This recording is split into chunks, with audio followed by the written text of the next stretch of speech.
Ceci est un livre audio autogénéré par Google. Questions contemporaines. Collection dirigée par B. Péquignot, Desroland et Jean-Paul Chagnolo. Chômage, exclusion, globalisation. Jamais les questions contemporaines n'ont été aussi nombreuses et aussi complexes à appréhender. Le pari de la collection Questions contemporaines est d'offrir un espace de réflexion et de débat à tous ceux, chercheurs, militants ou praticiens, qui osent penser autrement, exprimer des idées neuves et ouvrir de nouvelles pistes à la réflexion collective. Dernière parution. Gérard Lefebvre, Les chemins du silence, 2012. Hubert Levylambert et Laurent Daniel dire Les 12 travaux d'Hercule du nouveau président, 2012. Tony Ferry, Qu'est-ce que punir? Du châtiment à l'hypersurveillance, 2012. Aboubakr Abelard Mashimango, La dimension sacrificielle de la guerre. Essai sur la martyrologie politique, 2012. Jordan Arletta, Séverine Nico dire Le cadre juridique de la campagne présidentielle, 2012. Alain Beneteau, Louis Mallet, Michel Catlla, Les régions françaises au milieu du gué, plaidoyer pour accéder à l'autre rive, 2012. Jean Brilman, Réconcilier démocratie et gestion, 2012. André Prone et Maurice Richaud, Pour sortir du capitalisme. Éco-partage ou communisme, 2012. Christophe Dupeyrat, Pourquoi avoir fait de Mayotte le 101e département français, 2012. Jean-Michel Vincent, L'invention de la maîtrise d'œuvre urbaine. De la ville nouvelle aux ateliers, 2012. Simon Dolan, Martine Guidoni, Succès et valeurs. Les valeurs pour un mieux-être professionnel et personnel, 2012. François-Gabriel Roussel, Les mondes virtuels. Panorama et perspectives, 2012. La fonction d'enseigner suppose l'habitude et le goût d'une vie sédentaire et réglée.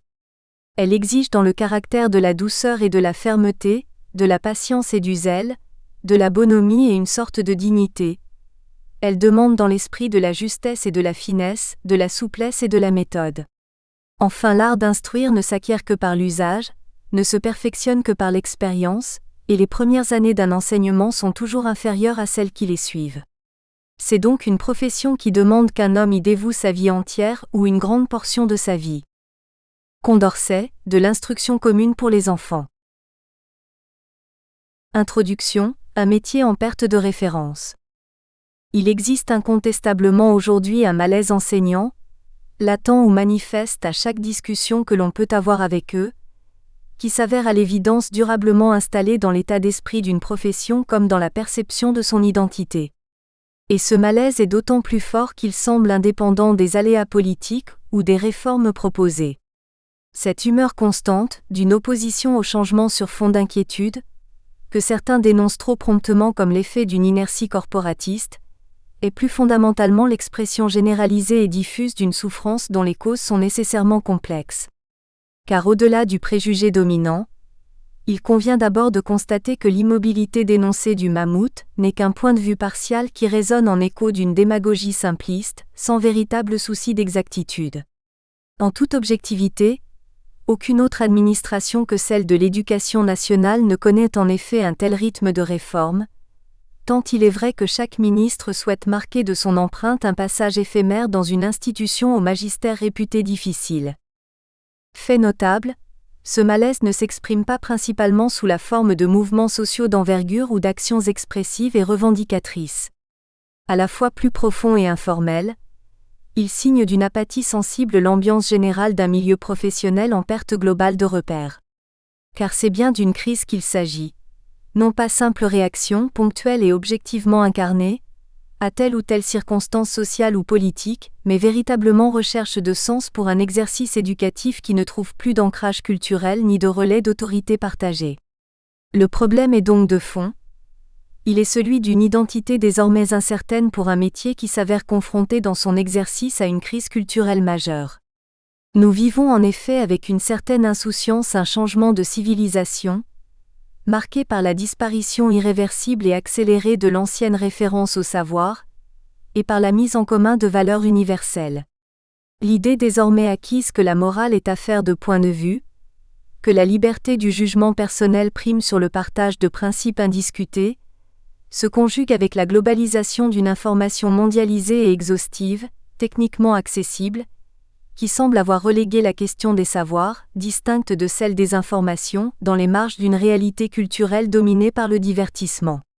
La société communicante supplante alors, dans l'idéal régulateur des exigences culturelles, la société savante des philosophes des Lumières. Être informé constitue le substitut, immédiat et facile d'accès, de la maîtrise de connaissances par ailleurs frappée d'improbabilité épistémologique par une science moderne gagnée de pensées falsifiables et relativistes. Désormais tout se discute, de droit comme de fait. Toute affirmation qui prétend à une universalité de principe se heurte au soupçon sans appel d'un autoritarisme inacceptable. Seul doit primer l'individu souverain, dans l'exercice sans limite d'un épanouissement personnel légitimé jusqu'en l'essentiel de ses débordements. Il n'y a donc plus que très difficilement de socle partagé possible pour une société qui fait de l'individu sa norme et sa finalité.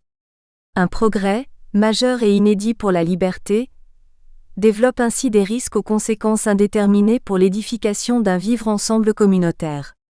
La libération individualiste est donc en marche. Elle recompose un espace social qui se dessine progressivement sous nos yeux, abolissant des frontières, faisant tomber des limites jusqu'alors invisibles, restructurant fondamentalement notre rapport aux autres et notre enracinement culturel. La crise de l'école est en grande partie liée à ces évolutions structurelles. Crise des savoirs dans un monde régi par l'idéal de l'information, crise de l'autorité là où le respect s'impose de moins en moins comme une exigence absolue face au double impératif de l'égalitarisme et de la liberté. L'homme n'est plus totalement, comme l'indiquait la formule de Kant, cet animal qui a besoin d'un maître. Toute posture d'autorité lui est suspecte et constitue une violence potentielle vis-à-vis de son aspiration impérieuse à l'autonomie. La confusion entre autorité et autoritarisme semble définitivement actée. Elle compromet conceptuellement la compréhension exacte d'un positionnement civique et moral désormais problématique de toute forme de pouvoir institué. Le statut de l'élève, mineur par nature, devient ainsi ambivalent et malaisé à définir avec exactitude. On invoque en effet l'idée, légitime mais confuse, d'une démocratie scolaire, la référence faite à l'élève citoyen, oubliant un peu trop aisément l'essence même de son appellation qui consiste à voir en lui un citoyen en puissance plutôt qu'en acte, un individu qu'il convient justement d'élever hors de sa condition immédiate vers celui qu'il n'est pas encore et que les adultes ont pour devoir d'appeler en lui. L'élève est par définition en devenir, non directement autonome puisque c'est justement dans cet état de perfectibilité, pour reprendre la terminologie de Rousseau, que réside la caractéristique éminente de son éducation. La grandeur de l'acte éducatif repose sur la capacité des adultes à présenter le monde tel qu'il est aux enfants, cet acte de transmission construisant la réalité culturelle d'œuvres, d'actes et de pensées qu'il convient de préserver au-delà des générations. Notre autorité, celle de l'école comme de la société, vient d'abord de là. De cette tradition qui nous parle et nous éclaire de choses universellement belles, bonnes ou vraies qui construisent le socle indiscuté de notre existence partagée. C'est ce partage-là qui édifie notre monde commun. C'est lui que vise d'abord l'acte éducatif lorsqu'il élève les enfants vers l'autonomie des adultes. Or le lien s'est rompu. Ce qui unit les générations entre elles et construit le fondement de l'autorité ne fait plus désormais sens. Tournée résolument vers le futur plutôt que le passé, notre époque reste obsédée par le critère exclusif de l'actualité. L'idéologie du progrès supplantant ainsi dans les esprits le souci transgénérationnel de la tradition. Tout ce qui n'est pas actuel, directement utilisable et transférable pour nos exigences consuméristes et pragmatiques, n'a pas de valeur propre aux yeux d'une représentation sociale dominante. Nietzsche en son temps déjà dénonçait ce qu'il désignait par le nihilisme, revendiquait l'expression de considérations inactuelles, car ce qui n'est qu'actuel définit très exactement ce qui n'a pas de fondement ni d'histoire, ce qui ne peut faire sens et constituer d'assises pour un monde partagé au-delà des actes ponctuellement posés et des décisions immédiates. L'actuel, c'est ainsi ce qui ne peut constitutivement faire autorité ni poser par soi-même de référence stable. Or, c'est cependant sur ce critère exclusif que l'éducation, comme toute autre réalité sociale, doit désormais se penser et se structurer. La crise de l'éducation est en ce sens exact celle de son fondement, inactuel par essence comme par destination. Pris dans ce processus historique, les enseignants français en restent les acteurs impuissants. Il leur est demandé de conjuguer les termes d'une grammaire improbable, entre exigence de transmission culturelle et accompagnement optimal des élèves. Mais les mots manquent à cette syntaxe balbutiante, les règles administratives d'une telle déclinaison égarent les esprits, échouent à étayer des pratiques partiellement défaillantes.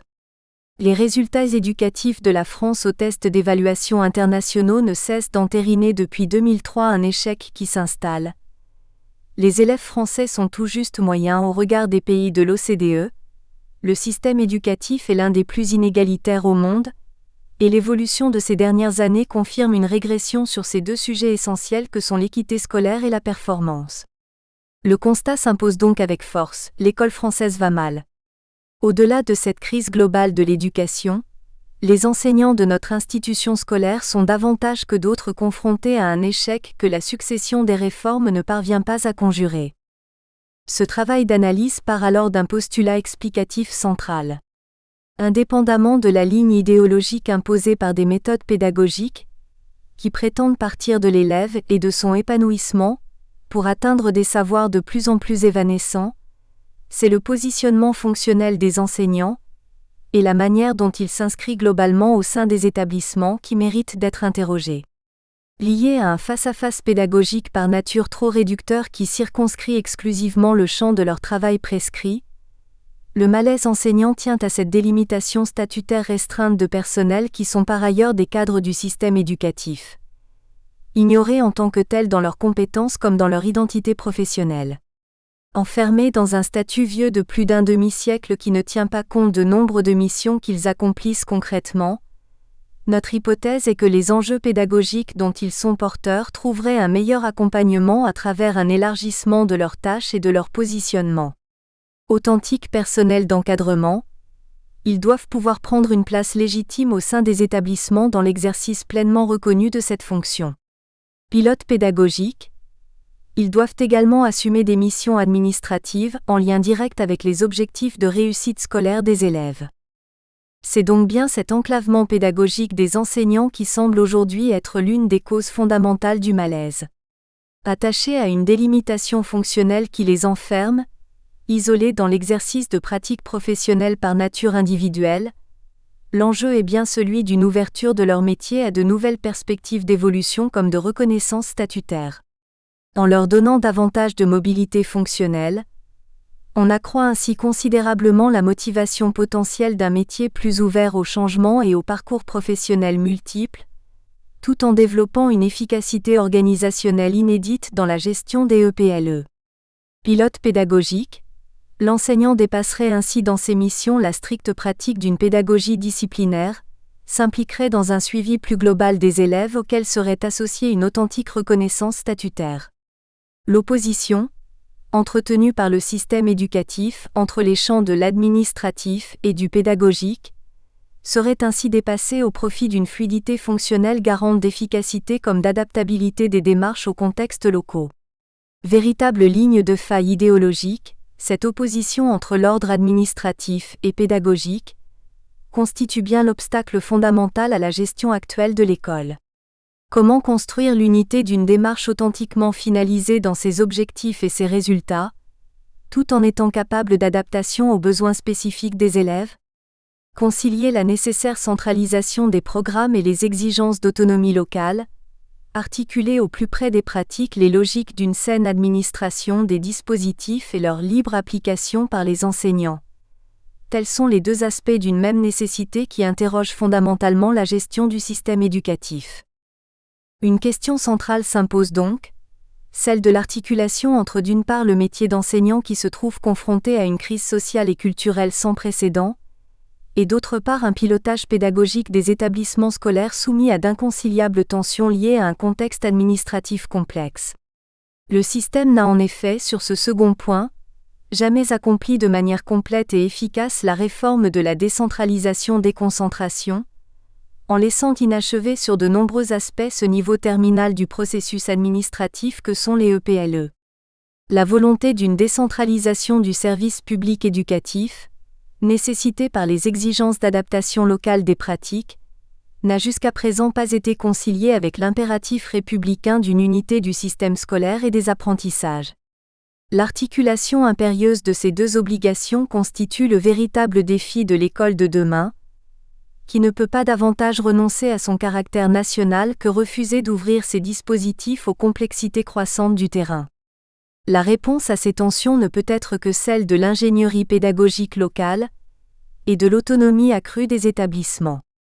Dernier maillon d'une déconcentration aboutie des services de l'État, les EPLE doivent pouvoir concevoir et adapter des dispositifs dont les cadres pédagogiques sont fixés nationalement, mais dont les procédures de mise en œuvre nécessitent la prise en compte des publics spécifiques comme des particularités des ressources. L'une des marges d'adaptation centrales de cette autonomie réside alors dans les missions des enseignants, cadres pédagogiques de l'éducation nationale. Notre conviction est que leur implication réelle dans cette fonction d'encadrement saura à la fois ouvrir leur profession à de nouvelles perspectives de motivation et enrichira de manière décisive l'efficacité du pilotage éducatif. La fameuse liberté pédagogique des enseignants, gage de la richesse de leur pratique, doit s'associer et se conjuguer utilement à l'autonomie des établissements, l'une devant être le prolongement de l'autre dans le respect scrupuleux des programmes et des cadres fonctionnels fixés nationalement. Développer cette hypothèse, c'est d'une part tenter d'élaborer un diagnostic, global et nécessairement partiel, sur les causes d'une crise inédite du métier d'enseignant. Ces causes sont à la fois structurelles, liées à une évolution historique et sociétale, et conjoncturelles car directement produites par un mode de pilotage des établissements comme par l'identification d'un statut désormais caduc. L'éducation est ainsi en crise parce que la référence sur laquelle elle s'institue socialement, les savoirs et les biens culturels, ne fait plus fondamentalement sens pour une communauté qui vit sur le primat institué de la communication. Mais l'éducation est aussi en crise parce que ses enseignants sont en souffrance, parce que leur statut exprime de plus en plus crûment ses failles et ses inadaptations face à un mode de pilotage trop rigide, écartelé entre des exigences contradictoires d'adaptation aux besoins et de réflexes centralisateurs. Ce diagnostic appelle donc des préconisations, incite à déployer des pistes de réflexion. Partant du constat que la problématique d'une rénovation du pilotage pédagogique passe nécessairement par une revalorisation des missions enseignantes, il convient de repenser simultanément les deux termes de cette dialectique, la reconnaissance professionnelle des enseignants étant conditionnée par une intégration réelle de leur statut de cadre au sein des établissements scolaires. Les différents éléments d'une telle reconnaissance devront alors dans un second temps être dégagés. De l'analyse des fonctions de cadre éducatif à la question de l'évaluation des compétences enseignantes, de la gestion administrative au pilotage pédagogique partagé. C'est donc globalement à une relecture de l'organisation scolaire au travers des missions accomplies par ses principaux acteurs que conduit une telle réflexion sur le métier d'enseignant. Les tensions multiples entre le travail prescrit et le travail assumé, les objectifs posés et les besoins rencontrés, la logique administrative et les exigences scolaires sont autant de dialectiques vécues et parfois pensées, inégalement fondées et légitimes, qui hypothèquent aujourd'hui dangereusement le fonctionnement du système éducatif. Pièce centrale de ce système, le métier d'enseignant en constitue l'élément majeur. Le reconnaître et le reconsidérer, c'est réformer du même coup un mode de pilotage constitutivement générateur de contradictions. Partie 1. Le métier d'enseignant face à la crise, état des lieux. Chapitre 1. La crise de l'éducation. Aspect de la crise. Parler de crise, c'est poser l'idée d'une rupture irréversible entre un ordre ancien, générateur de ses propres fonctionnements et de ses valeurs, et un ordre nouveau qui n'est pas encore institué et dont les éléments structurels restent à établir. Toute situation de crise est nécessairement un état de transition, où des processus et habitudes antérieures manifestent dans un climat d'inquiétude partagée, leur caractère inopérant comme leur impuissance à gérer des difficultés inédites. Cet état appelle son propre dépassement, exige une table rase et des adaptations dans le désarroi de normes caduques et de références impropres à toute appréciation convenable de situations imprévues. En quoi un tel descriptif s'applique-t-il alors aujourd'hui à l'éducation ? Quels sont dans son domaine les éléments objectifs d'un tel diagnostic ?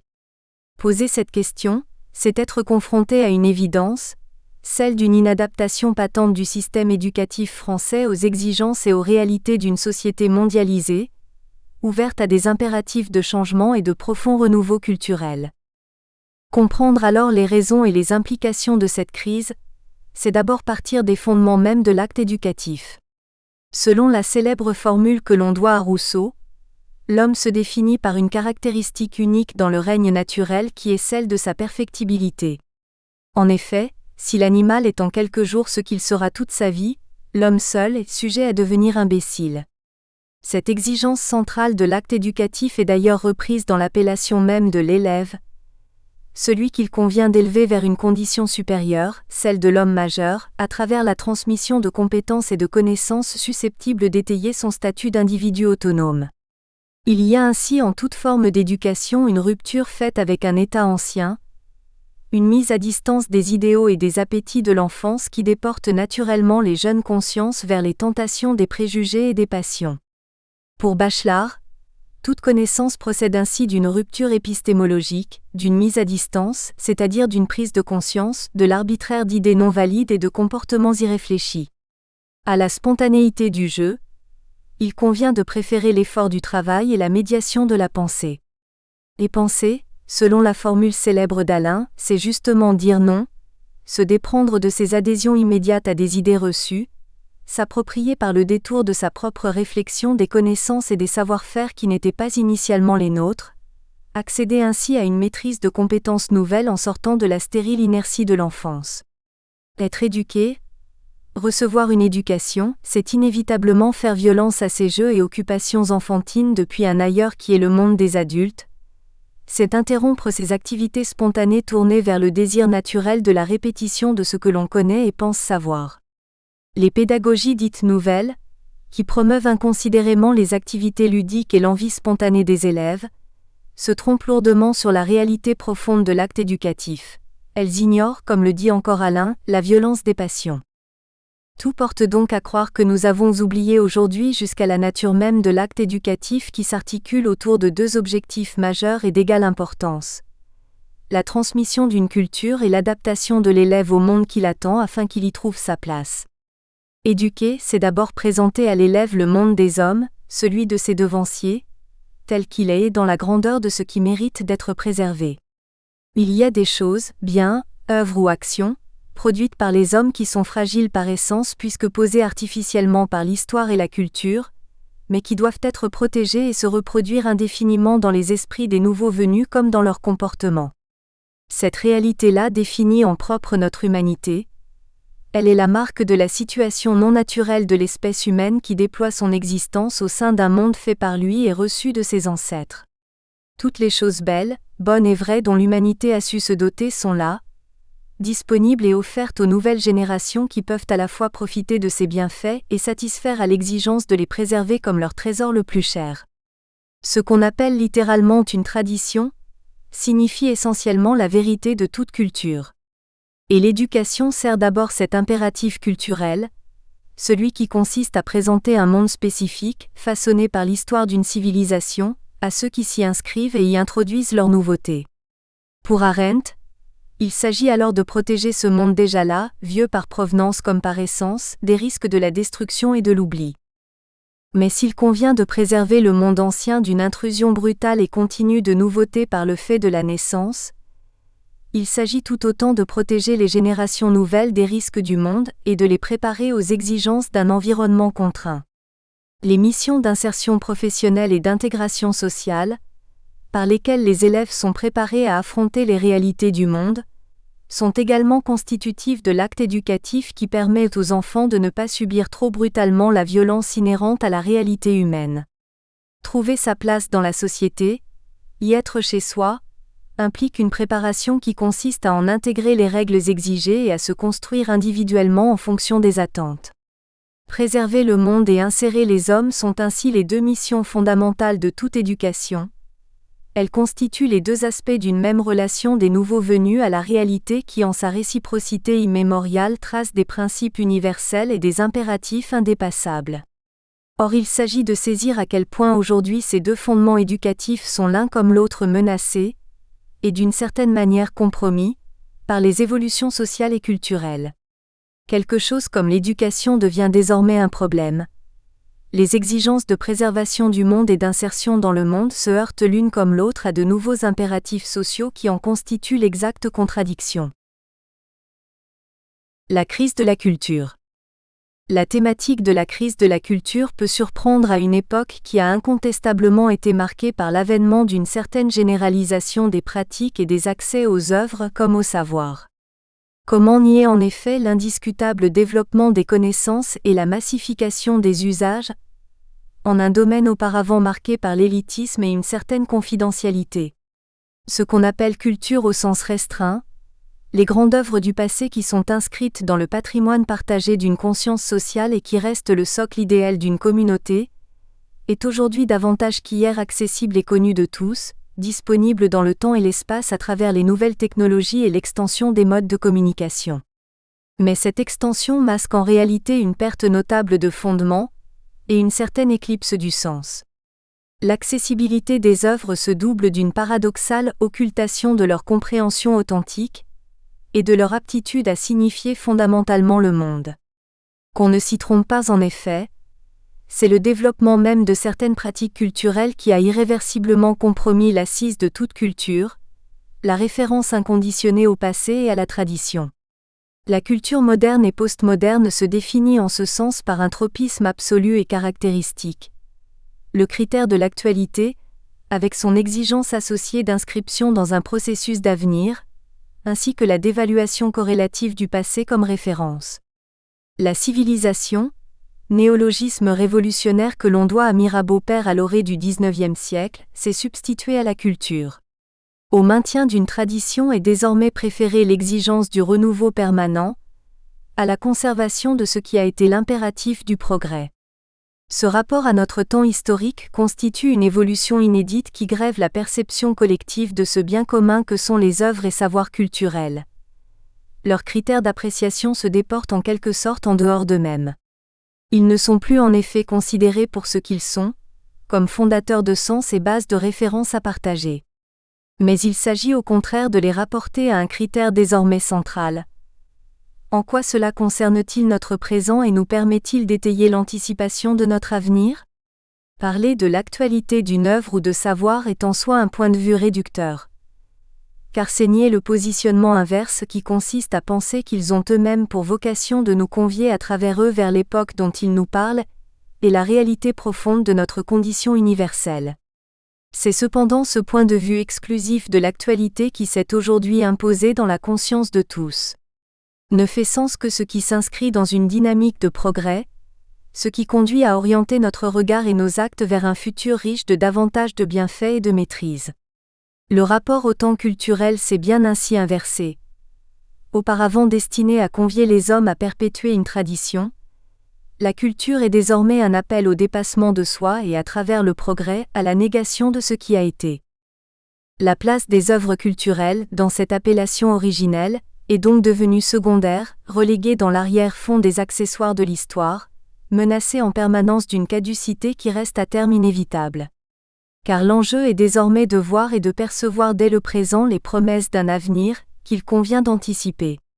L'une des deux missions essentielles de l'éducation, celle qui consiste à transmettre un patrimoine d'œuvres et de compétences passées afin de les préserver d'une inévitable destruction, s'avère ainsi problématique.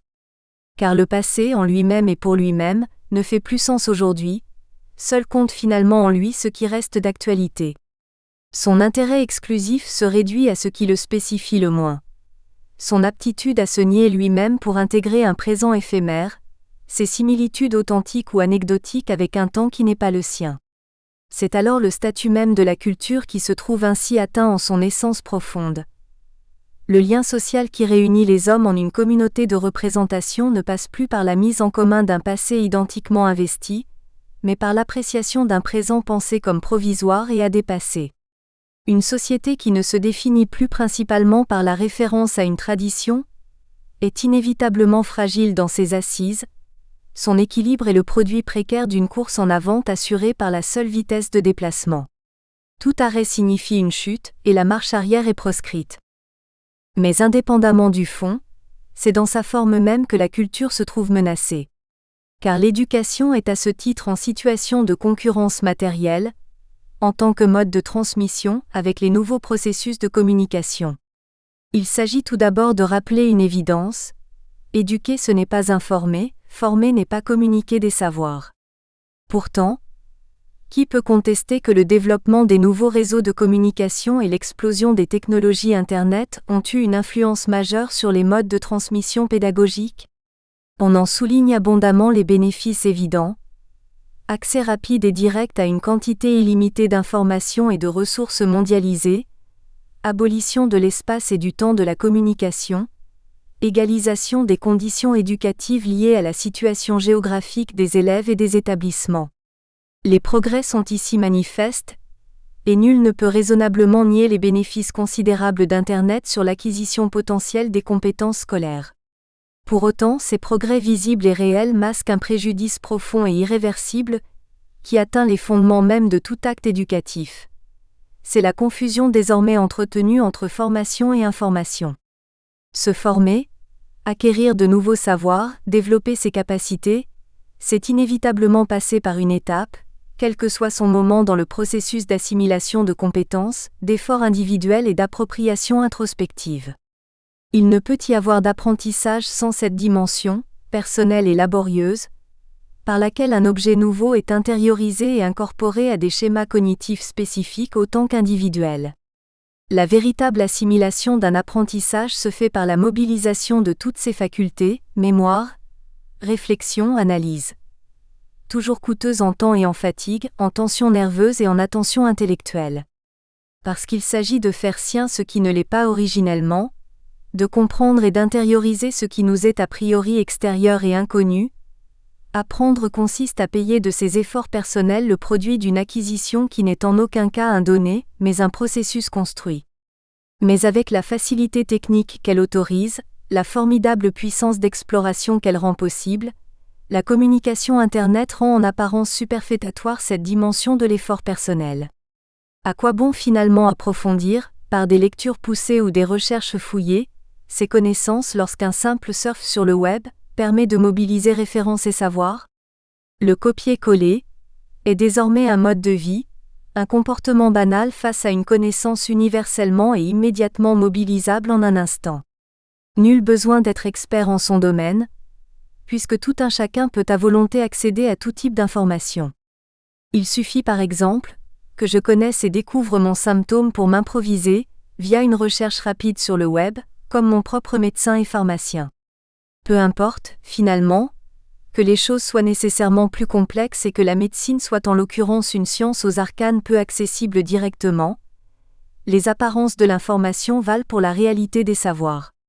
L'illusion est ici totale d'une connaissance immédiatement accessible et offerte à qui veut bien s'en saisir, la rapporter à ses préoccupations du moment sans autre contrainte que celle d'un balayage exhaustif du donné. Le droit à l'information se confond avec les modalités d'accès au savoir authentique, et nul n'est désormais censé ignorer quoi que ce soit sur quelque sujet que ce soit. C'est là une massification des connaissances qui occulte autant qu'elle révèle. La pléthore d'informations tuant, selon un dicton bien connu, l'information authentique dans une confusion des savoirs qui rend désormais indistincte toute forme de vérité plus profonde. La chose est pourtant flagrante, l'information, encore une fois, ne vaut pas formation.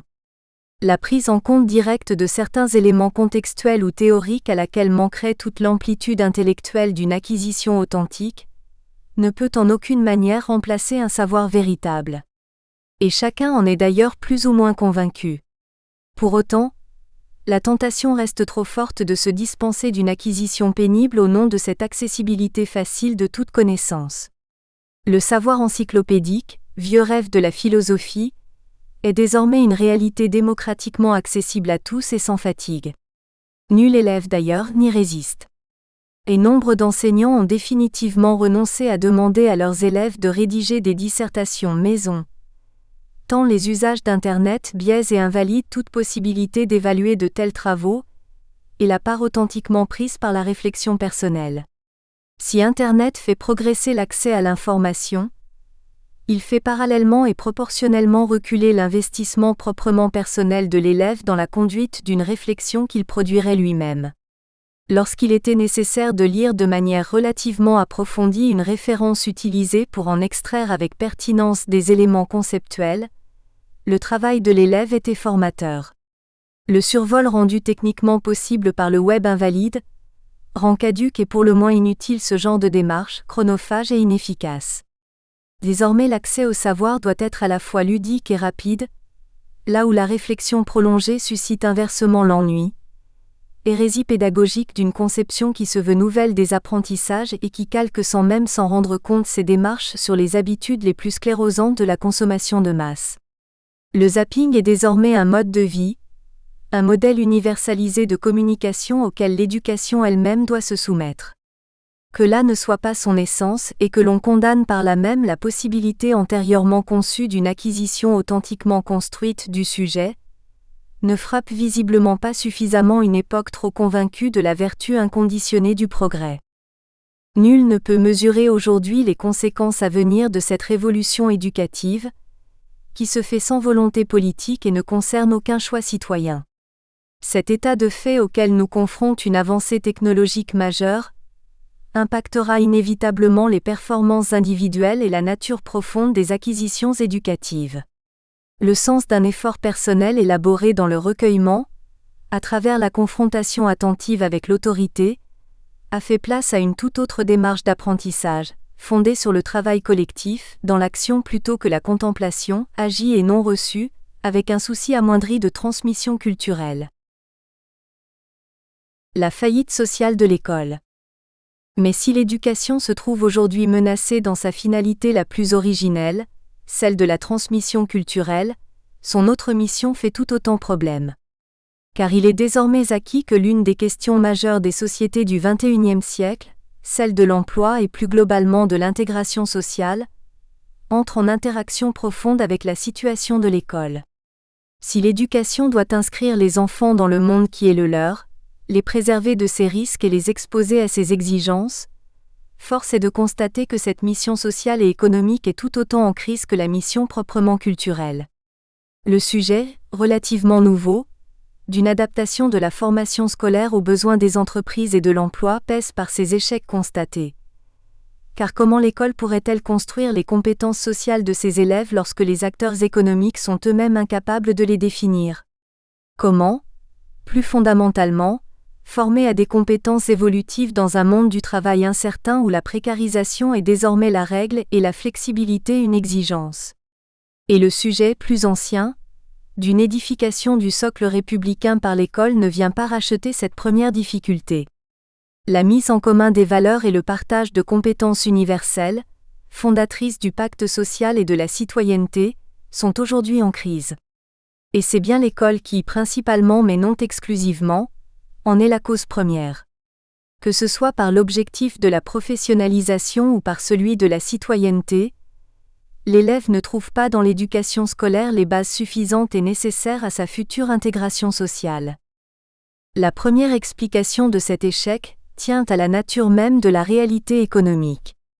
Le chômage est désormais une réalité structurelle, l'adaptation à l'emploi une exigence dynamique qui s'avère difficilement compatible avec les rythmes administratifs des réformes ministérielles.